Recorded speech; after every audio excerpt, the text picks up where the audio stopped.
আজ থেকে সারা দেশে শুরু হচ্ছে এসএসসি ও সমমান পরীক্ষা। শিক্ষা বোর্ডের তথ্য অনুযায়ী এবার মোট পরীক্ষার্থীর সংখ্যা 18,57,000, যা গত বছরের তুলনায় উল্লেখযোগ্যভাবে কম। সকাল 10টায় বাংলা প্রথম পত্রের মাধ্যমে শুরু হবে লিখিত পরীক্ষা, যা চলবে 20 মে পর্যন্ত।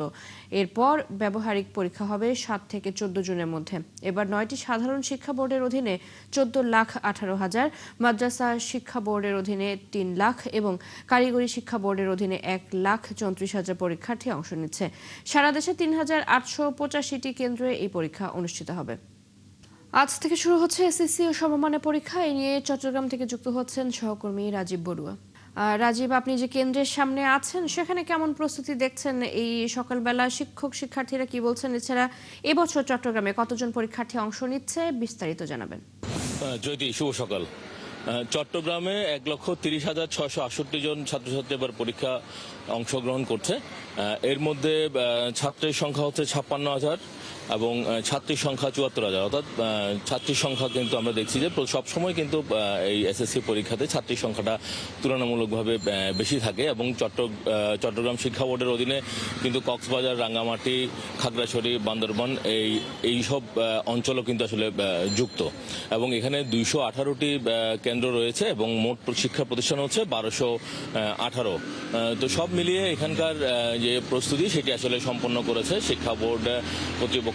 বলেছে যে তাদের প্রস্তুতি সম্পন্ন হয়েছে এবং যেহেতু যানজটের বিষয়টি তারা মাথায় রেখেছে, এই জন্য তারা বলছেন যে যেহেতু 10টা থেকে পরীক্ষা শুরু, ফলে 8টা থেকে আসলে কেন্দ্রে যেন সবাই চলে আসতে পারে, এই জন্য কেন্দ্র 8টা থেকে খোলা থাকবে এবং এই পরীক্ষা যাতে নির্বিঘ্নে অনুষ্ঠিত হয় এই জন্য কিন্তু সিএমপির সাথেও শিক্ষা বোর্ড কর্তৃপক্ষ যোগাযোগ করেছে এবং সিএমপি বলছে যে তারা আসলে রাস্তা যেন যানজট না থাকে এই ব্যাপারে তারা সজাগ থাকবে এবং তাদের যে ট্রাফিক বিভাগ তাকে কিন্তু আসলে বলা হয়েছে এবং পুলিশের যে আইন শৃঙ্খলা বাহিনী তারাও আসলে এই বিষয়টি সজাগ রয়েছেন এবং শিক্ষা বোর্ড কর্তৃপক্ষ 76টি ভিজিলেন্স টিম রেখেছেন যাতে নির্বিঘ্নে পরীক্ষা অনুষ্ঠিত হয় এবং এখানে যারা এবার পরীক্ষা দিচ্ছেন তারা কিন্তু পিএসসি বা জেএসসির মতো কোনো ধরনের পাবলিক পরীক্ষায় অংশ নেয়নি। তো ফলে অভিভাবকরা বলছেন যে যেহেতু এর আগেও বড় ধরনের কোনো পাবলিক পরীক্ষায় ছাত্রছাত্রীরা অংশ নেয়নি, ফলে এই প্রথমবারের মতো একটা পাবলিক পরীক্ষা অংশ নিচ্ছে, সেই ক্ষেত্রে কিছুটা হয়তো একটু শঙ্কার জায়গায় মনে করছেন যে যেহেতু একটু বড় ধরনের পরীক্ষা আসলে তারা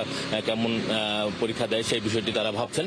তবে যে বিষয়টি আসলে অভিভাবকদেরকে ভোগাচ্ছে তারা বারবার বলছেন যে আসলে এখন আপনি জানেন যে লোডশেডিং এবং প্রায় দৈনিক 7 থেকে 8 বার কিন্তু লোডশেডিং হয়, ফলে তাদের যে পড়াশোনার সমস্যা সেটি আসলে তারা বারবার বলছে না এবং এই জন্য শিক্ষা বোর্ড কর্তৃপক্ষ তারা কিন্তু বিদ্যুৎ বোর্ডের সাথে কথা বলেছে। তারা বলছেন যে আসলে অন্তপক্ষে পরীক্ষার সময়টা তো 10টা থেকে 1টা সময় যেন বিদ্যুৎ যেন না যায়, নিরবিচ্ছিন্ন যেন বিদ্যুৎ থাকে, সেই বিষয়টি তারা আসলে যেন কর্তৃপক্ষের সাথে কথা বলে তারা বলছেন যে এই 3 ঘন্টা যেন নিরবিচ্ছিন্ন বিদ্যুৎ থাকে।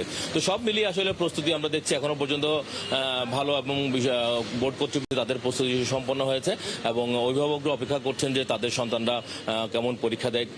চৈতি। রাজীব, ধন্যবাদ আপনাকে। চট্টগ্রাম থেকে আমাদের সাথে যুক্ত ছিলেন সহকর্মী রাজীব বড়ুয়া।